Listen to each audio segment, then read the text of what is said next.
Hello and welcome to my channel Game Throne. We will be studying about this motherboard, which is a new generation motherboard, और इस motherboard को आप use कर सकते हैं Ryzen 700 series processors के साथ। मैं आपको बताऊंगा कि इस मदरबोर्ड में आपको कनेक्शंस कहाँ कहाँ देने हैं और कौन कौन से कनेक्शंस इम्पॉर्टेंट हैं और कौन कौन से कनेक्शंस आप इग्नोर कर सकते हैं। और हर मदरबोर्ड के लिए सेम ही कनेक्शंस ज़रूरी होते हैं, जो कि आपके पीएसयू और आपके कैबिनेट, इवन इनफैक्ट आपके लिक्विड कूलर से होकर के आपके मदरबोर्ड से कनेक्ट होते हैं। जितने भी वायरिंग्स हैं आपको केबल मैनेजमेंट तो खुद से ही करना पड़ेगा। उसके लिए मैं बाद में वीडियो बनाकर आपको दिखाऊंगा, बट अभी हम इस मदरबोर्ड को स्टडी करेंगे। टू द पॉइंट बात करते हैं। पहली चीज़, मदरबोर्ड को पावर कहाँ से मिलता है। मदरबोर्ड को पावर यहाँ से मिलता है।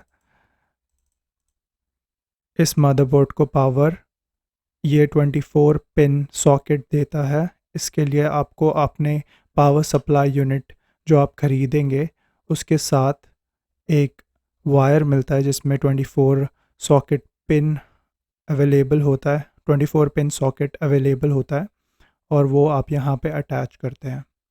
ये AM5 बेस्ड मदरबोर्ड है, तो यहाँ पे आपको AMD का AM5 बेस्ड Ryzen 7000 सीरीज़ का कोई सा भी प्रोसेसर आप लगा सकते हैं। आई थिंक ये AM5 8000 सीरीज़ के प्रोसेसर्स को भी सपोर्ट करता है, तो आप Ryzen 8000 सीरीज़ के प्रोसेसर्स भी यहाँ पे लगा सकते हैं। और सेकंड, यहाँ पर आ जाते हैं टॉप लेफ़्ट कॉर्नर पे आपको ये दिख रहा है CPU पावर 1, CPU पावर 2। यहाँ पे जो केबल्स लगते हैं वो CPU के पावर सप्लाई के लिए होता है। अगर आप यहाँ पे AMD का कोई भी CPU लगाते हैं तो उसको जितना भी पावर मिलता है वो आपके PSU से डायरेक्ट मिलता है, और मदरबोर्ड में यहाँ पे उस केबल को आपको अटैच करना पड़ता है। वो केबल जो है उस पे मार्क्ड होगा, CPU केबल लिखा हुआ होगा उस पे, CPU फॉर CPU यूनिट। सो आपको देखना है, क्योंकि CPU का केबल ग्राफिक के केबल से थोड़ा मैच करता है, बट आपको ध्यान देना है उस पे लिखा हुआ होगा, आप पढ़ करके जो CPU के केबल्स हैं वही इसमें अटैच करना, ठीक है। ओके, तो CPU के पावर के बारे में हमने यहाँ पे आपको बता दिया। नेक्स्ट जो मेन चीज़ें हैं यहाँ ऊपर में ही देख लेते हैं। यहाँ पे आपको CPU फ़ैन 1, पंप फ़ैन 1, जो अगर आप लिक्विड कूलर लेते हैं तो लिक्विड कूलर के पंप के साथ एक वायर अटैच होती है, 4 पिन वायर होती है वो, उसमें उसको आपको यहाँ पंप फ़ैन 1 में अटैच करना है। बाकी यहाँ पे सिस्टम फ़ैन 1 भी दे रखा है। अदर अलग अलग मदरबोर्ड्स में अलग अलग सॉकेट्स होते हैं। इस तरह के कुछ कुछ में एक्स्ट्रा सॉकेट्स दे रखे होते हैं, लाइक सिस्टम फ़ैन 1। तो CPU के जो भी फ़ैन्स आपको यहाँ पे अटैच करने हैं आप कर सकते हैं।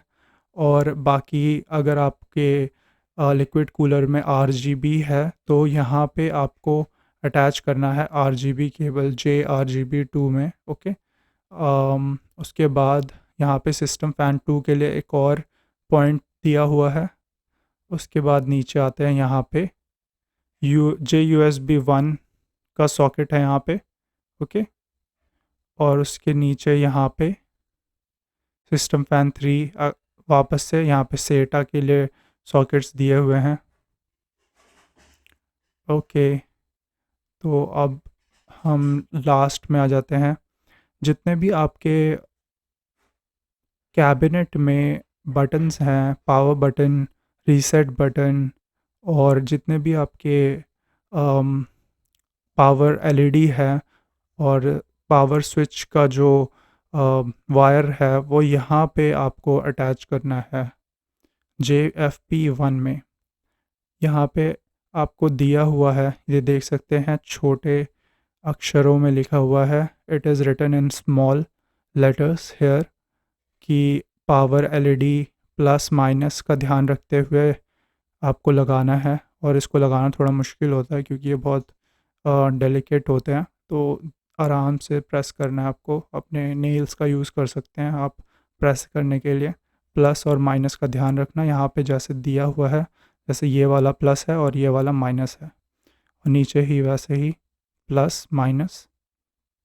और फिर पावर स्विच के लिए ये वाले दो पॉइंट्स हैं, और उसके नीचे फिर रीसेट के लिए ये दो पॉइंट्स हैं। और यहाँ पे जो है ये ऐसे ही एक्स्ट्रा दिया हुआ है, इसकी ज़रूरत नहीं है, इसमें लगाने की कुछ ज़रूरत नहीं है कुछ भी। ओके, नेक्स्ट यहाँ पे शायद ये USB-C 3 जो है 3.0 USB का जो सॉकेट है वो यहाँ लगता है, यहाँ पे भी लगा सकते हैं आप USB में। ओके ओके, वहाँ पे लग गया। और फिर अब आ जाते हैं इस साइड ऑडियो पे। आपके एक ऑडियो, आप देखिए ऑडियो में 3 पिन्स, देन एक खाली ब्लैंक स्पेस, फिर 1 पिन अगेन। तो आपको अलाइन करके लगाना है इसे, ऑडियो का जो इनपुट आपको डालना है इसमें और आउटपुट लेना है यहाँ से आउटपुट मिलेगा आपको ऑडियो का। ओके, और शायद यहाँ पे जो ऑडियो इनपुट आप लेंगे इसका आउटपुट आप कैबिनेट से भी ले सकते हैं। बाकी इसमें यहाँ पर आप एक जीपीयू डाल सकते हैं, ग्राफिक प्रोसेसिंग यूनिट, और आप यहाँ पे भी एक एक्स्ट्रा जीपीयू डाल सकते हैं। ये मेन जीपीयू के लिए होता है, तो एक ही जीपीयू लगता है, वैसे तो दो भी लगा सकते हैं बट एक जीपीयू लगाना इज़ सफिशिएंट। और यहाँ पे आपका एसएसडी लगेगा। ये जेन 4 कंपैटिबल है, आप जेन 3 भी लगा सकते हैं इसमें, बट जेन 4 लगाएंगे तो ज़्यादा अच्छा रहेगा क्योंकि कंपैटिबिलिटी है इसके पास। ये जो सॉकेट आप देख रहे हैं ये ही एसएसडी का सॉकेट होता है, और आपको ऑलरेडी पता ही होगा, आपने और भी वीडियोस देखे होंगे। अम, ये सॉकेट में आपको लगाना है इसे, एसएसडी को। बाकी इसके नीचे चिप होता है, शायद मदरबोर्ड का चिप, और ये हीट सिंक्स दिए हुए हैं इसमें। अब आ जाते हैं रैम की तरफ। यहाँ पे रैम लगाना है आपको। ये शायद DDR5 मदरबोर्ड है, तो इसमें DDR5 रैम लगेगा। DDR4 मदरबोर्ड अगर आप लेते हैं तो उसमें DDR4 रैम लगेगा। ओके, और रैम को लगाने का यहाँ पे एक तरीका दिया हुआ है।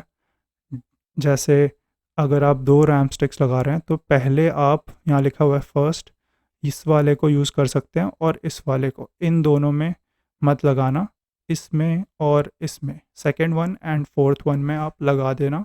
ओके, फर्स्ट जब आप दो स्टिक्स यूज़ करें तो इनमें लगाओगे। अगर आप चारों में कर रहे हो स्टिक्स यूज़ तो चारों में किसी भी मतलब लगा सकते हो, बट अगर दो स्टिक्स यूज़ कर रहे हो तो इसमें और इसमें लगाइए पहले। ओके, वो ज़्यादा अच्छा कंपैटिबिलिटी आपको देगा।